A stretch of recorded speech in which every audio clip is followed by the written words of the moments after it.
আজকে আমি তোমাদের যে জিনিসটা আলোচনা করব সেটা হচ্ছে ক্লাস 9 এর সাইফন।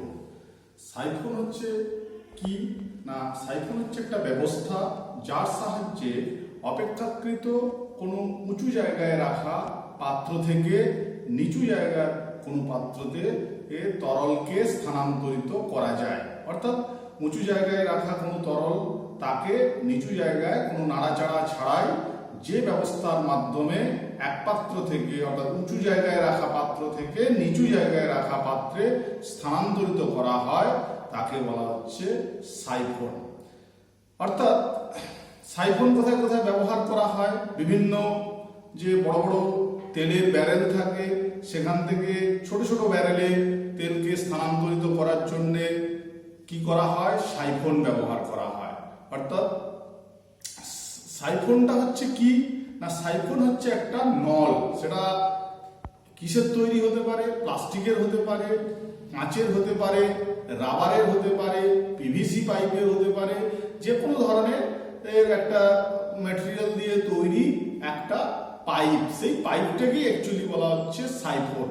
তো আমাদের এখানে যেটা জানতে হবে যে সাইফন জিনিসটা বুঝলাম যে একটা পাইপ, তো সেই পাইপের কিরকম পাইপ হবে, তার ফাংশন কিভাবে হবে, অর্থাৎ কেন তরলটা উঁচু জায়গার তরল নিচু জায়গায় এই সাইফন পাইপের মাধ্যমে অর্থাৎ এই পাইপের মাধ্যমে আসছে, সেটাই জানা হচ্ছে আমাদের প্রধান কাজ। অর্থাৎ ওর কার্যনীতিটা আমাদেরকে জানতে হবে।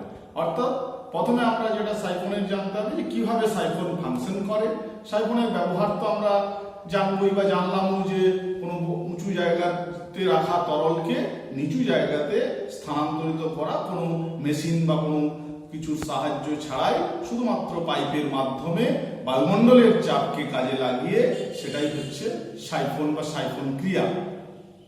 আমরা এখানে সাইফনের কার্যনীতিটা আলোচনা করব, যেটা হচ্ছে একটা ফিজিক্স। তো সেই সাইফন দেখো, আমি একটা চিত্রের সাহায্যে তোমাদেরকে বোঝাই যে দুটো, একটা দেখো এই পাত্র এ পাত্র, এটা একটা অপেক্ষাকৃত উঁচু জায়গাতে রাখা আছে। বি একটা পাত্র, সেটা অপেক্ষাকৃত এর সাপেক্ষে নিচু জায়গাতে আছে।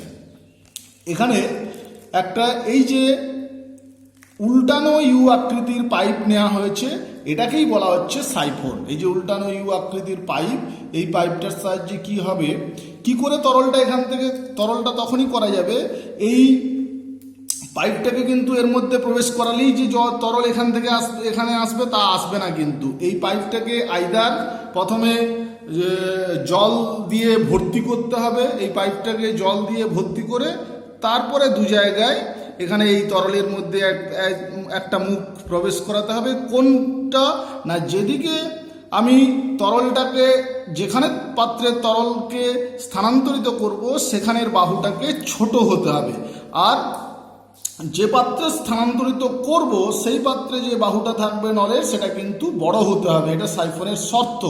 আরও শর্ত আছে, তো প্রথম শর্ত এটাই আমি আলোচনা করছি। তার মানে এই পাইপটাকে, এই অংশটা ছোট হতে হবে দৈর্ঘ্যে, আর এই অংশটা বড় হতে হবে।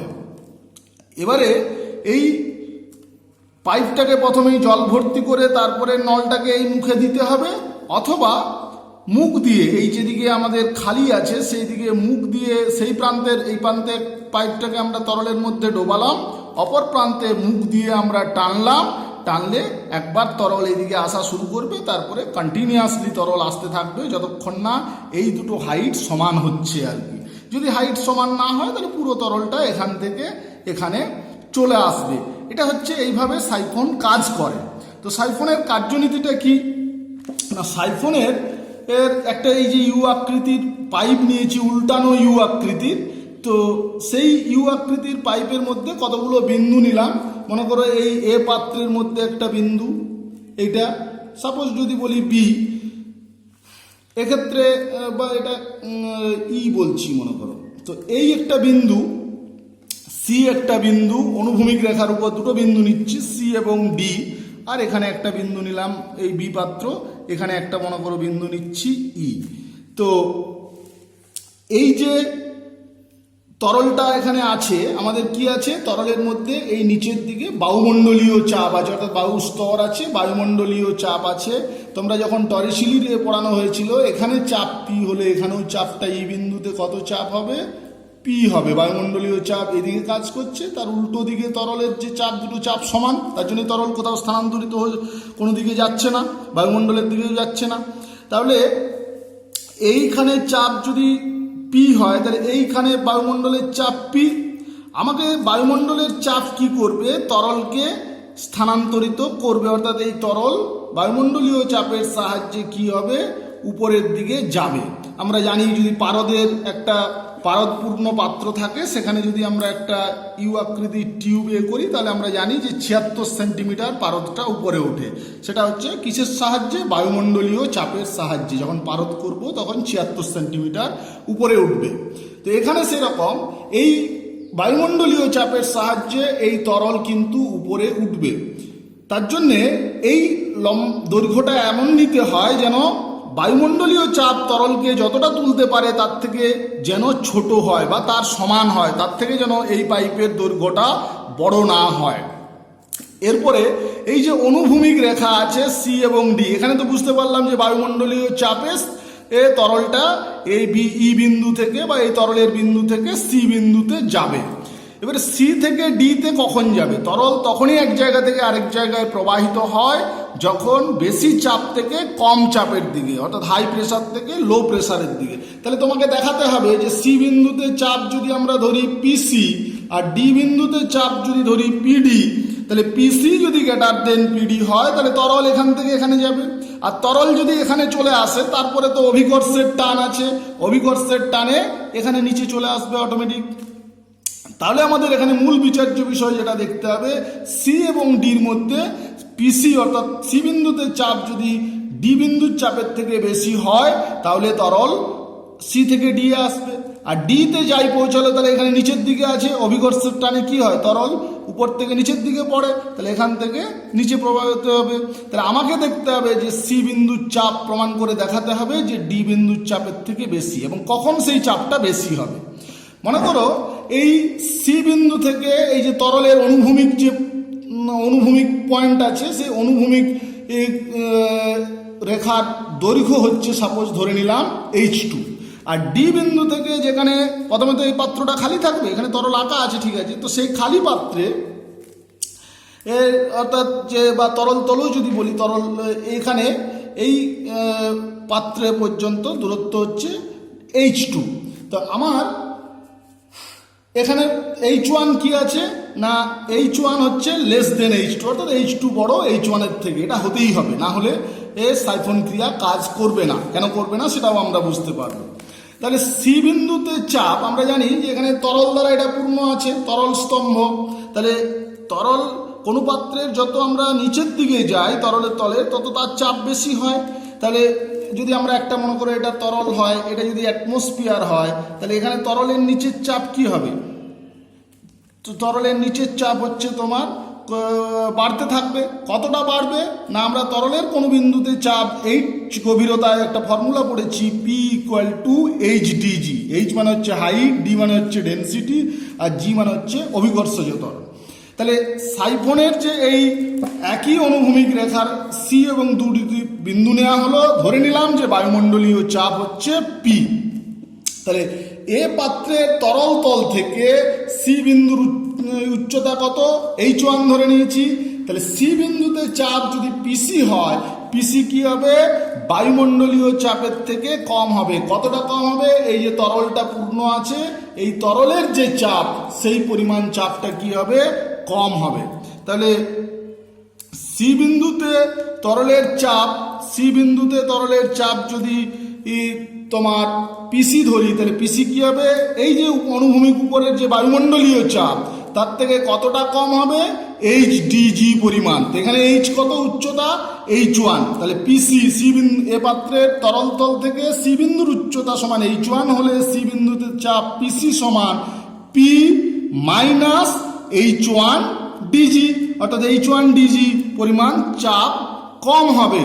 H1 হচ্ছে হাইট, ডি ধরে নিলাম তরলের ঘনত্ব, আর ওই স্থানের অভিকর্ষজ ত্বরণ ধরে নিচ্ছি জি। তাহলে পি বিন্দুতে চাপ হচ্ছে H1 ডিজি। সেরকম এই এর নিচে বায়ুমণ্ডল আছে, তাহলে এখানেও চাপ কি হবে? বায়ুমণ্ডলীয় চাপ। সেই বায়ুমণ্ডলীয় চাপটা কত ধরেছি? পি। এখানে তরল দ্বারা পূর্ণ আছে, তাহলে এখান থেকে ডি বিন্দুতে চাপ কি হবে, এই বায়ুমণ্ডলীয় চাপ তার থেকে এই পরিমাণ চাপটা কম হবে। এই তরলের যে কলাম আছে, তরল আছে এখানে পূর্ণ, তার জন্য এটাকে তরল দ্বারা পূর্ণ করতে হয় বা পাইপের মুখ দিয়ে তরলটাকে টানতে হয়। এবারে ডি বিন্দুতে চাপ পিডি যদি ধরি, পিডি সমান কি হবে, এই যে বায়ুমণ্ডলীয় চাপ তার থেকে এই পরিমাণ কলাম যে স্তম্ভটা আছে তার চাপ কম হবে। তাহলে সেটা কত না, এখানে হাইটটা হচ্ছে H2, তাহলে ডি বিন্দুতে চাপ হচ্ছে পিডি সমান পি মাইনাস, অর্থাৎ বায়ুমণ্ডলীয় চাপ মাইনাস H2dg, অর্থাৎ ডি তো একই তরল, মানে ডেনসিটি ডি, জি হচ্ছে অভিকর্ষজ ত্বরণ, হাইট হচ্ছে H2।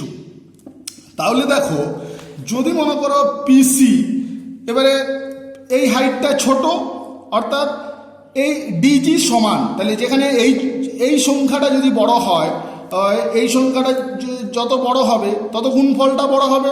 তাহলে এখানে তোমরা দেখছো যে H2 গ্রেটার দেন H1, তাহলে H1 ডিজির মান কি হবে, লেস দেন হবে H2 ডিজি। কেন না, ডিজি তো দুদিকেই সমান, তাহলে H2 যেহেতু বড় তাহলে এর গুণফলটাও বড় হবে।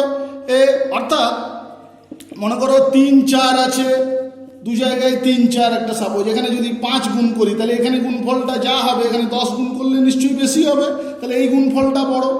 এরপরে দেখো যে পিসি বড় না পিডি বড়, তা পিসির মান হচ্ছে কম বিয়োগ যাচ্ছে আর পিডিতে বেশি পরিমাণ বিয়োগ যাচ্ছে, তাহলে বেশি পরিমাণ বিয়োগ গেলে কি হবে, সেই মানটা কম হবে। সাপোজ ধরো এক জায়গায় 100 বা 50 আছে, এটা মনে করো বায়ুমণ্ডলীয় চাপ 50, এখানে কত বিয়োগ যাচ্ছে, সাপোজ মনে করো 15 বিয়োগ গেল আর এখানে 30 বিয়োগ গেল, তাহলে কোন ভ্যালুটা কম হলো, যেখানে 30 বিয়োগ যাচ্ছে। তাহলে যেখানে H2dg, যেহেতু H2টা হাইটটা বেশি, তাহলে এইটা বেশি বিয়োগ যাচ্ছে, এটা কম বিয়োগ যাচ্ছে, তাহলে আমরা বলতে কি পারি যে পিসি গ্রেটার দেন পিডি। তাহলে যেহেতু H2 গ্রেটার দেন H1, সেহেতু আমরা কি বলতে পারি, পিসি গ্রেটার দেন পিডি। অর্থাৎ এখান থেকে এখানে তরল বায়ুমণ্ডলের জন্য উপরে উঠছে, বায়ুমণ্ডলীয় চাপের জন্য, এবারে অনুভূমিকে চলে আসছে। তাহলে অনুভূমিক রেখায় যখন পিসি গ্রেটার দেন বেশি হলো, অর্থাৎ এই চাপ বেশি হলো, তখন এই চাপ কি করবে, তরলকে এইদিকে ঠেলবে, ডি বিন্দুতে ঠেলেছে, ডি বিন্দুতে যাই তরল গেল, ডি বিন্দুতে এসে অভিকর্ষের টান পাচ্ছে, নিচের দিকে গতিশীল হয়ে এই বি পাত্রে তরলটা জমা হচ্ছে। ফলে কি হবে, এখানে যে তরলটা ছিল সেই তরলটা যখন ডি বিন্দুতে চলে গেল, এখানে শূন্যস্থান তৈরি হলো, ফাঁকা তৈরি হলো, তখন অভিকর্ষের তোমার বায়ুমণ্ডলীয় চাপ আবার তরলকে ঠেলে উপরে তুলতে থাকলো, এখানে এলো, তরল আসতে থাকবে এখানে ক্রমাগত, এখানে শূন্যস্থান সৃষ্টি হবে, ক্রমশ তরল নিচ থেকে উপরের দিকে চলতে থাকবে। এইভাবে কি হবে, যে উঁচু জায়গায় রাখা পাত্র থেকে তরল নিচু জায়গায় রাখা পাত্রে যেতে থাকবে। কতক্ষণ যাবে না, যখন যদি H1 = H2 হয়ে যায় তখন কিন্তু আর তরলের যাবে না, কারণ তখন দুটো চাপই সমান হয়ে যাবে। যদি পিসি আর পিডি সমান হয়ে যায় তখন তো তরল সি বিন্দু থেকে ডি বিন্দুতে যাবে না, যদি ডি বিন্দুতে না যায় তাহলে সাইফন ক্রিয়াও বন্ধ হয়ে যাবে। অর্থাৎ এটাকে বলা হচ্ছে সাইফন ক্রিয়া। তাহলে সাইফন ক্রিয়ার শর্ত কি দেখতে পাচ্ছ, সাইফন ক্রিয়ার তোমাদের বোঝানোর পরেই শর্তটা আলোচনা করবো আরেকবার, যে তাহলে H1 এর থেকে H2 কে বড় হতে হবে, অর্থাৎ যে পাত্র থেকে তরলকে আমরা স্থানান্তরিত করছি সেই পাত্রে যে নলটা আমরা টিউবের আকৃতির ইউ আকৃতির যে নলটা করছি, সেই নলের এই বাহুটাকে ছোট হতে হবে এবং এই বাহুটাকে কি হতে হবে, বড় হতে হবে, তবেই তোমার সাইফন ক্রিয়া কাজ হবে। এই রাবারের নলের মধ্যে কোথাও কি হবে, ফুটো থাকা চলবে না, এইগুলোতে কোনো ফুটো থাকা চলবে না। কেন, ফুটো থাকলে এখানেও সেটা বায়ুমণ্ডলীয় চাপ হয়ে যাবে, এটাও বায়ুমণ্ডলীয় চাপ, এটাও বায়ুমণ্ডলীয় চাপ, এখানে যদি ফুটো থাকে তাহলে বায়ু থাকবে, অনুভূমিক রেখায় চাপ একই হয়, তাহলে এখানেও বায়ুমণ্ডলীয় চাপ, এখানেও বায়ুমণ্ডলীয় চাপ, তাহলে চাপের পার্থক্য থাকবে না। যদি চাপের পার্থক্য না থাকে তাহলে কি হবে না, তরল গমন করতে পারবে না। সেই জন্যে রাবারের নলে ফুটো থাকা চলবে না, আপ টু কত, এই লেভেল পর্যন্ত ফুটো থাকা চলবে না। এই লেভেলগুলোতে যদি ফুটো থাকে তাহলেও তরল প্রবাহিত হবে, কিন্তু সেটার পরিমাণটা কমে যাবে। যত এই পাইপের লম্বাটা বেশি হবে তত কি হবে, চাপের পার্থক্যটা বেশি হবে, যত চাপের পার্থক্য বেশি হবে তরলটা বেশি হারে প্রবাহিত হতে থাকবে। আর এই হাইটটা যদি H1 এর সাপেক্ষে খুব বেশি বড় না হয়, তাহলে কি হবে, তরলের প্রবাহের হারটা কমে যাবে। তাহলে তখন এখানেই বায়ুমণ্ডল মনে করো পেয়ে গেল, তাহলে তখন এখানের সাপেক্ষে পিডি ভ্যালুটা আসবে, তখন কি হবে, তরলের প্রবাহের হারটা কমে যাবে। অর্থাৎ একটা প্রথম শর্ত হচ্ছে এখানে এই বাহুকে ছোট হতে হবে এই বাহুর তুলনায়। দ্বিতীয় হচ্ছে কোনো জায়গাতে কিন্তু ফুটো থাকা চলবে না। 3 নম্বর হচ্ছে এখানে সাইফন ক্রিয়া থাকতে গেলে বায়ুমণ্ডল থাকতে হবে, অর্থাৎ বায়ুর চাপই যদি না হয় তাহলে বায়ু এখানে তরলকে উপরে তুলতে পারবে না। আর এই বাহুর হাইট, লাস্ট শর্ত যেটা বলতে পারি যে এই যে ছোট বাহুর হাইটটা এমন নেওয়া চলবে না যে বায়ুমণ্ডলীয় চাপ যে পরিমাণ তরলকে উপরে তুলতে পারে তার থেকে যেন বড় না হয়। যদি বায়ুমণ্ডলীয় চাপ মনে করো পারদনি যদি, তাহলে 76 সেন্টিমিটার মনে করো তুলতে পারে, তুমি যে হাইটটা নিলে মনে করো 80 সেন্টিমিটার, তাহলে তরলটাকে তো সি বিন্দুতে তুলতেই পারবে না। তবে তাহলে কি হবে না, তরলের গমনটা হবে না। এই কতগুলো খেয়াল তাহলে করতে হচ্ছে। এবং অভিকর্ষজ ত্বরণ অর্থাৎ যদি বায়ুমণ্ডল না থাকে তাহলে কিন্তু এই কাজ সাইফন ক্রিয়া করবে না। এই হচ্ছে আমাদের সাইফন। সাইফনের ব্যবহার তোমরা আগেও বললাম, আরেকবার বলি যে সাইফন হচ্ছে বড় কোনো পাত্রে থেকে, ব্যারেল থেকে বা এ থেকে তরলকে ছোট ছোট পাত্রে বা আমাদের যে ফ্লাস্ক থাকে টয়লেটে, শৌচাগারে, সেখানে ফ্লাসে এখানে ব্যবহার করা হয়। তাছাড়া উঁচুতে যদি কোনো পুকুর থাকে, নিচে জমি থাকে, সেখানেও আমরা সাইফনের মাধ্যমে সেচের কাজে সাইফনকে ব্যবহার করতে পারি। নানান জায়গায় কিন্তু আমরা এই সাইফন ক্রিয়া কাজে লাগাতে পারি। অর্থাৎ সাইফন ক্রিয়ার সব থেকে যেটা অ্যাডভান্টেজ, যে তরলকে এক জায়গা থেকে আরেক জায়গায় পাঠাবো উইদাউট এনি মেশিন, অর্থাৎ কোনো মেশিন লাগছে না। অর্থাৎ এটাই একটা সুবিধা। এখানে তোমাদের আমি সাইফন ক্রিয়ার মাধ্যমেই আজকে ক্লাসটা শেষ করছি।